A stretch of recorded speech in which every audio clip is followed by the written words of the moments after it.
이용식은 처음에는 중재를 하려 했으나 시간이 지날수록 원과 수미의 다툼에 점점 익숙해졌다. 특히 오늘은 수미가 산전 검진을 받으러 갔는데 원에게 전화해 데리러 오라고 했다.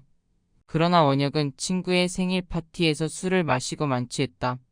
그 후 수미는 혼자서 산전 검진을 받으러 갔다.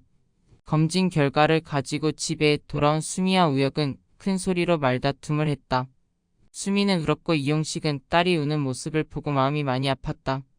결국 이용식은 집을 나섰다. 사실 이용식은 지금까지 원이 수미에게 무관심한 모습 때문에 원에 대한 불만을 여러 번 품었던 적이 있었다. 실제로 원혁은 처가의 부모님과 함께 살고 있지만 그런 수미에게 무관심했다. 만약 수미와 원혁이 따로 살게 된다면 수미는 아마도 남편의 무관심 때문에 매일 울었을 것이다.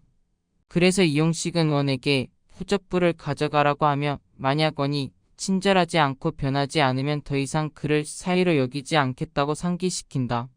원은 겁이 나기 시작했고 사과했다. 이용식의 마음이 바뀔까? 이용식 씨도 엄청 화가 났으니 단순한 추석 가족 풍경을 넘어선 장면이다. 한국 사회에서 결혼, 특히 며느리 역할은 매우 중요하게 여겨진다. 따라서 이수민과 원혁의 결혼은 두 사람만의 문제가 아니라 양 씨와 그녀의 부모님의 마음 깊은 곳에 관련된 문제이다. 이 장면의 따뜻한 핵심은 이수민이 가족들 앞에서 임신 소식을 접하는 순간입니다.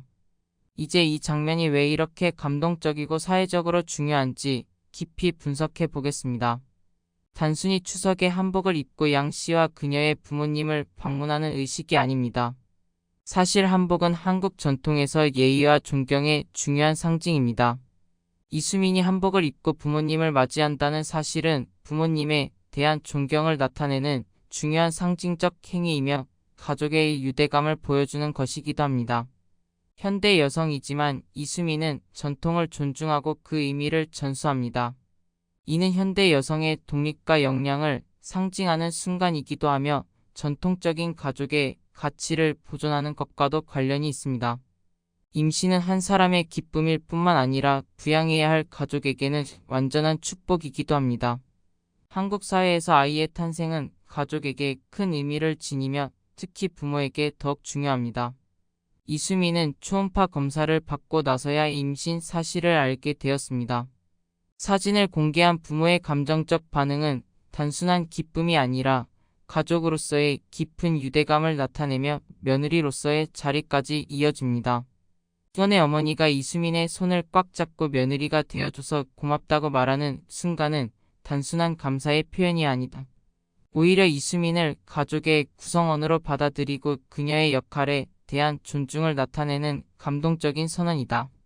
초음파 사진을 꺼내 부모님께 보여준 순간은 정말 드라마틱했다.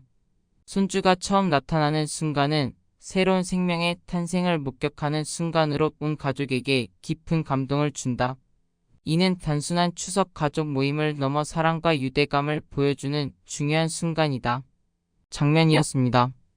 특히 손주를 보고 기뻐하며 가족의 아기가 태어난다고 말하는 것은 온 가족에게 분명히 중요한 의미를 보여줍니다.